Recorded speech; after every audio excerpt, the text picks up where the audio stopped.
Postrados sobre el rostro. Ayer veíamos a Moisés y a Aarón con su rostro postrado ante el Señor para buscar su voluntad. Esta expresión, postrado sobre su rostro, aparece en múltiples ocasiones en la Biblia para referirse a una persona que iba delante de Dios en oración. También se utiliza esta expresión en ocasiones en que alguien venía ante un rey o ante una persona que merecía honor. Vemos en el texto bíblico que Moisés fue al Señor postrado sobre su rostro cada vez que tenía que tomar una decisión importante. ¿Qué sabemos de la vida de oración de Moisés? Recordemos que Moisés es el hombre con el que Dios hablaba cara a cara, como quien habla con un amigo.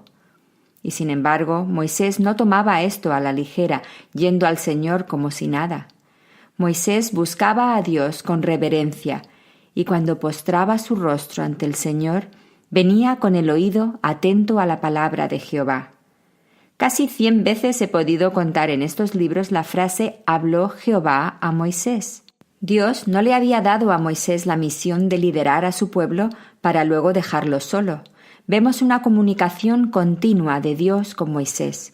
Vemos que durante su tiempo personal con Dios, Moisés tenía libertad de expresar a Dios aquellas cosas que le preocupaban.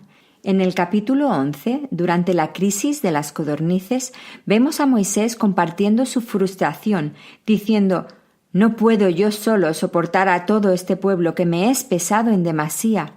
Moisés llega a decirle a Dios: «Si así lo haces tú conmigo, yo te ruego que me des muerte, si he hallado gracia en tus ojos, y que yo no vea mi mal». Vemos en el mismo pasaje que Dios le da la ayuda necesaria y Moisés puede continuar su labor. Poco después lo vemos intercediendo a Dios por sus hermanos, Aarón y María, después de que éstos habían venido a criticarlo. En otras ocasiones podemos encontrar a Moisés intercediendo por el pueblo, rogando por ellos, pidiendo la presencia de Dios. En Deuteronomio 9 cuenta Moisés: «Me postré, pues, delante de Jehová, 40 días y 40 noches estuve postrado, porque Jehová dijo que os había de destruir, y oré a Jehová diciendo: Oh Señor Jehová, no destruyas a tu pueblo y a tu heredad que has redimido con tu grandeza, que sacaste de Egipto con mano poderosa. Acuérdate de tus siervos Abraham, Isaac y Jacob. No mires a la dureza de este pueblo, ni a su impiedad, ni a su pecado». Me llama la atención los momentos en que Moisés se postraba ante Dios y era Dios el que iniciaba la conversación. Moisés iba a Dios en situaciones en que el pueblo había venido quejándose y vemos que él venía, se postraba sobre su rostro y esperaba, quizás porque no sabía qué decir. Sin duda, Dios sabía lo que estaba ocurriendo. Recordemos lo que Jesús dijo en Mateo 6:8. «Vuestro Padre sabe de qué cosas tenéis necesidad antes que vosotros le pidáis». Y vemos que Dios siempre escuchaba a Moisés y siempre le contestaba, dándole lo que necesitaba para continuar. Vemos que Moisés no utilizaba la oración para cumplir su propia agenda. El propósito de la oración no es exponer nuestro caso de forma que nuestra voluntad sea hecha en el cielo. Más bien debemos venir a la oración con el rostro postrado en reverencia y con el deseo de que la voluntad del cielo sea hecha aquí en la tierra, como dice el Señor Jesús en la oración modelo en Mateo 6:10. Curiosamente encontramos esta misma expresión en la oración de Jesús al Padre en el jardín de Getsemaní. En Mateo 26:39 dice que se postró sobre su rostro orando. Jesús mismo vino al Padre con el rostro postrado, dispuesto a hacer aquello para lo que había sido enviado, para morir en la cruz, en rescate de cada persona que, arrepentida de sus pecados, reciba la obra redentora de Cristo en la cruz. En varias ocasiones Jesús había dicho que venía para hacer la voluntad del Padre. En Juan 6:38 dijo: «Porque he descendido del cielo no para hacer mi voluntad, sino la voluntad del que me envió». Y en Hebreos 10:7, «Entonces dije: aquí estoy, yo he venido para hacer, oh Dios, tu voluntad». Y en el huerto de Getsemaní, La noche antes de ser crucificado, encontramos a Jesús postrado sobre su rostro y orando: Padre mío, si es posible, pase de mí esta copa, pero no sea como yo quiero, sino como tú.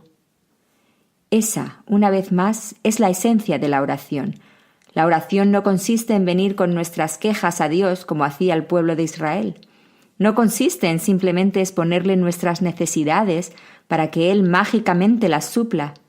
Es de esta forma como el ser humano suele venir a Dios. Mientras las cosas van bien como uno quiere, Dios parece un ser que, si existe, está en otra dimensión. Pero cuando la vida se complica, tendemos a usar a Dios para culparlo, para pedirle explicaciones, para quejarnos de la situación, o si estamos muy desesperados, para rogarle que nos dé una solución. Pero Dios nos ha dado el privilegio de poder venir a Él en oración para mucho más, para tener comunión con Él, para abrirle nuestro corazón, para poder conocerle y experimentar su cuidado de nosotros. Es cierto que hay situaciones en las que necesitamos venir a Él corriendo, rogando a Dios que nos ayude. En Números 11:2 vemos que cuando se levantó fuego en el campamento, Moisés oró a Jehová y el fuego se extinguió. En múltiples ocasiones en la Biblia vemos que en un momento de necesidad, el justo clama a Dios y Dios lo oye y lo libra de su angustia. No quisiera que concluyeras que no debemos venir a Dios con nuestras peticiones, pero deseo que entiendas que ese no es el único fin de la oración. Por supuesto que podemos y debemos contarle a Dios nuestras angustias, como lo hacía Moisés. Nos dice 1 de Pedro 5:7 que echemos toda nuestra ansiedad sobre Él, porque Él tiene cuidado de nosotros.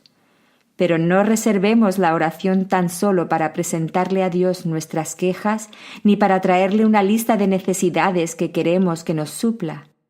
Podemos venir a Dios en todo tiempo, con el rostro postrado en reverencia, deseosas de conocer y hacer su voluntad, y dispuestas a santificar el nombre de Dios a través de nuestra obediencia. A Él sea la gloria.